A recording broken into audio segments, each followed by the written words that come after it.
pagi, jumpa lagi dalam pembelajaran kimia dengan saya.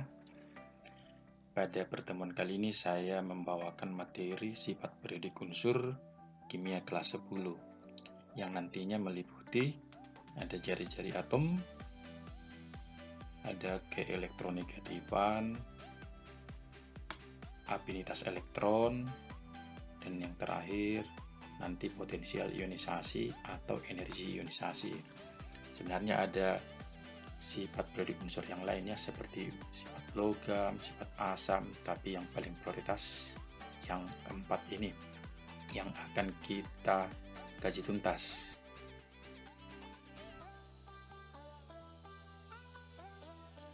Baiklah, kita mulai dari yang pertama, apa itu sifat periodik unsur? Sifat keperiodikan unsur adalah sifat-sifat yang berubah secara beraturan sesuai dengan kenaikan nomor atom dari atas ke bawah dalam satu golongan atau dari kiri ke kanan dalam satu periode. Kira-kira berikut ya. Ada keelektronegatifan, ini maksudnya keelektronegatifan. Ini jari-jari atom. Ini dia energi ionisasi, dan ini afinitas elektron. Jadi ada 4 sifat periodik unsur yang akan kita jabarkan. Yang pertama yaitu jari-jari atom. Jari-jari atom merupakan jarak antara inti atom dengan kulit atom terluar. Jari-jari atom dipengaruhi oleh 2 hal. Yang pertama adalah jumlah kulit. Dengan ketentuan semakin banyak jumlah kulit, maka jari-jari atomnya otomatis semakin besar. Dan yang kedua, ukuran inti. Semakin besar ukuran inti, otomatis gaya tarik inti terhadap kulit terluar itu akan semakin kuat. Hal ini akan menyebabkan jari-jari semakin kecil. Jadi jumlah kulit ini prioritas, semakin banyak kulit, maka jari-jari semakin besar. Kalau ukuran inti ini nantinya digunakan kalau jumlah kulitnya sama. Jadi pada jumlah kulit sama, ukuran inti yang terlalu berpengaruh ya. Semakin besar inti, maka semakin kuat gaya tariknya, maka jari-jari atom akan semakin kecil. Nah, kira-kira berikut gambarannya ya. Dalam sistem periodik, mana kalau ini adalah periode semakin kecil dari kiri ke kanan, sedangkan satu golongan dari atas ke bawah itu semakin besar. Nampak gambarannya ya, semakin besar jari-jarinya karena ukuran atomnya juga semakin besar. Kalau ini semakin kecil. Nah, dalam satu golongan jumlah elektron valensi sama, tetapi jumlah kulit berbeda, maka ke bawah semakin banyak. Maka otomatis dalam satu golongan, dari atas ke bawah, jari-jari atom akan semakin besar. Alasannya tadi, karena jumlah kulit semakin banyak. Sedangkan seperiode, jumlah kulit atom sama, tetapi jumlah elektron valensinya yang membedakan, di mana ke kanan akan semakin banyak. Dengan demikian, ukuran inti akan semakin besar. Maka tadi gaya tarik inti akan semakin kuat. Akibatnya kulit terluar agak mengeruk ke dalam.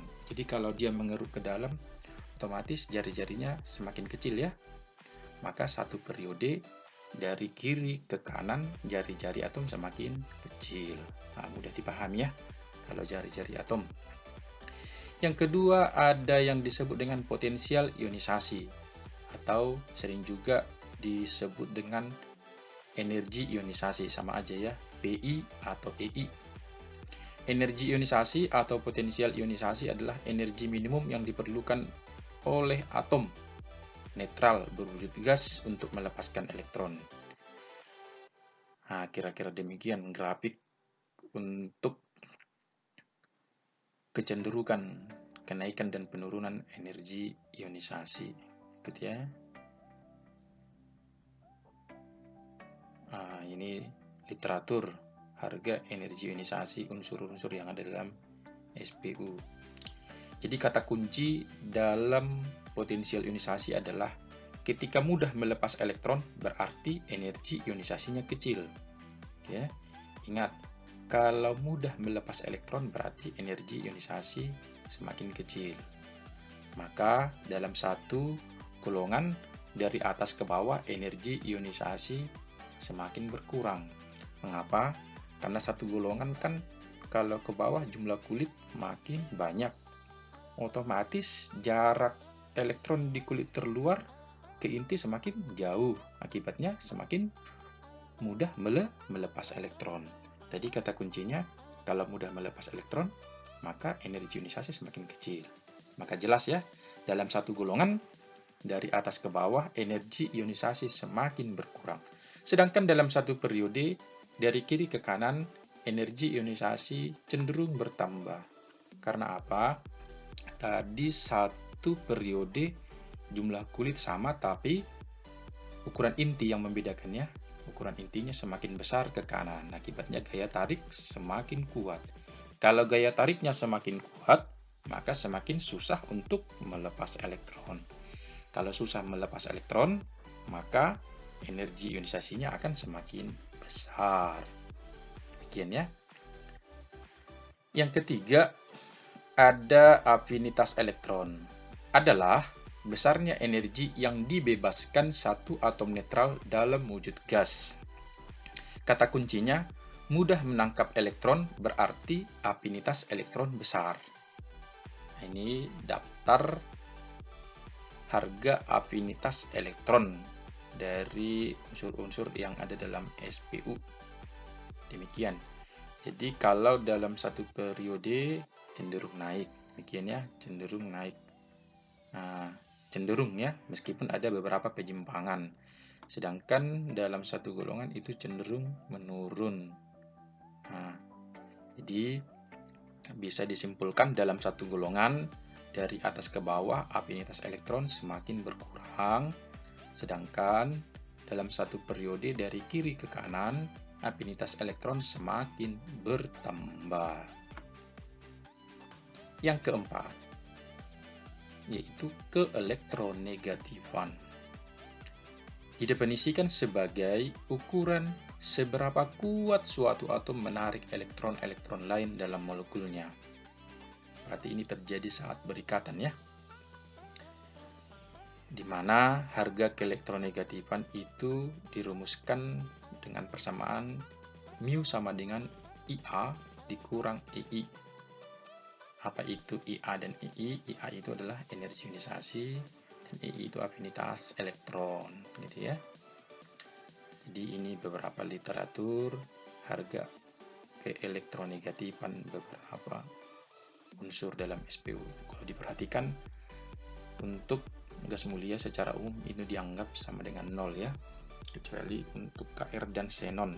Kenapa? Karena gas mulia itu sudah sangat stabil, jadi kemungkinan untuk menangkap atau melepas elektronnya sangat kecil. Ini kalau satu periode dan satu golongan bagaimana? Nah, kalau satu golongan ke bawah ini akan semakin kecil, sedangkan satu periode ke kanan semakin besar. Ingat ada pengecualian. Golongan 8A atau gas mulia keelektronegatifan sama dengan 0, kecuali yang dua ini ya. Maka senyawa-senyawa gas mulia yang ada pada umumnya adalah senyawa yang berasal dari unsur Kr dan xenon. Dalam satu golongan, dari atas ke bawah, keelektronegatifan semakin berkurang. Sedangkan dalam satu periode, dari kiri ke kanan, keelektronegatifan semakin bertambah. Nah, langsung kita aplikasikan ke contoh soal. Diketahui unsur-unsur sebagai berikut. A, B, C, D, E dengan nomor atomnya masing-masing. Pertanyaannya, tentukan unsur dengan jari-jari atom terbesar. Kedua, unsur dengan energi ionisasi terbesar. C, unsur dengan afinitas elektron terbesar. Secara umum biar mudah, kalau unsur dengan jari-jari atom terbesar, maka dia nanti adalah unsur dengan energi ionisasi terkecil. Demikian, biar mudah. Secara umum juga, kalau untuk energi ionisasi dan afinitas elektron itu sejalan. Jadi kalau energi ionisasinya besar, pada umumnya afinitas elektronnya juga besar. Tetapi ingat, jari-jari atomnya cenderung kecil. Berlawanan ya antara jari-jari atom dengan sifat keperiodikan yang lain. Langsung kita jawab. A. Pertama-tama kita buat konfigurasinya 27, ini nggak ada masalah. Kita buat konfigurasi kulit aja. Karena melibatkan unsur-unsur pada golongan utama atau golongan A. Sedangkan B nomor 12 itu 282, C 14 284, D 19 2881, E 2882. Nah, dari konfigurasi ini sebenarnya kita sudah tahu letaknya di dalam sistem periodik unsur. Kalau seperti demikian, berarti ini adalah pada periode kedua, periode ketiga, keempat, keempat. Sedangkan yang belakang ini kita sebut dengan elektron valensi atau golongan.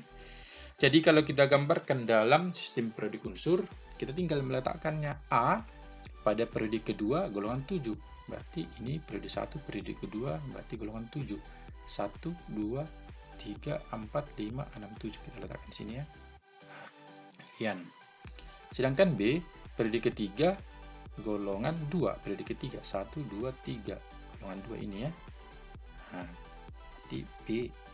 Oke, gampang ya. Kemudian C, 284. Periode ketiga, golongan 4. Periode ketiga. Nah, berarti segaris dengan B, 2, 3, 1 ini ya. Golongan 1, golongan 2, golongan 3, golongan 4. Nah, kemudian D 19. Periode keempat, golongan 1. Periode keempat 1, 2, 3, 4. Nah, dan yang terakhir E periode keempat, golongan 2. Berarti di sebelah D ya. Nah, demikian. Jadi dalam sistem periodik kira-kira demikian letak unsur A, B, C, D, E. Jadi untuk jari-jari terbesar, ingat tadi, maka jari-jari terbesar itu adalah yang paling bawah, karena yang paling bawah ini yang paling banyak kulit. Nah, masalahnya ada dua yang paling bawah, D dan E. Berarti D dan E satu periode. Ingat, kalau satu periode dari kiri ke kanan jari-jari atom semakin kecil ya. Kalau semakin kecil berarti antara D dengan E, jari-jari atom terbesar adalah unsur D. Maka unsur dengan jari-jari atom terbesar adalah tereng, jawabannya adalah D, unsur D. Sedangkan unsur dengan energi ionisasi terbesar. Energi ionisasi terbesar berarti adalah unsur yang paling kanan. Nah, unsur yang paling kanan adalah unsur yang memiliki energi ionisasi terbesar. Mungkin ya, karena susah untuk melepas elektron, yang ada mudah menangkap elektron. Maka jawabannya adalah unsur energi ionisasi terbesar adalah unsur tereng. Jawabannya A. Dan yang terakhir, unsur dengan afinitas elektron terbesar. Ingat, kalau energi ionisasi itu cenderung sama dengan sifat keperodikan pada afinitas elektron. Jadi, afinitas elektron terbesar juga jatuh kepada unsur A. Demikian mudah ya. Kemudian contoh yang kedua. Nah, ini adalah soal SBMPTN 2018, di mana diberikan data energi ionisasi pertama, kedua, dan ketiga untuk unsur magnesium. Magnesium Mg dalam kilojoule per mol adalah, ingat, unsur Mg atau magnesium itu memiliki nomor atom 12. Kalau kita buat konfigurasinya 282. Artinya dalam energi ionisasi, karena ini kulit terluar ada 2, berarti energi ionisasi pertama dan kedua itu biasanya nilainya tidak berbeda jauh karena berada dalam satu kulit.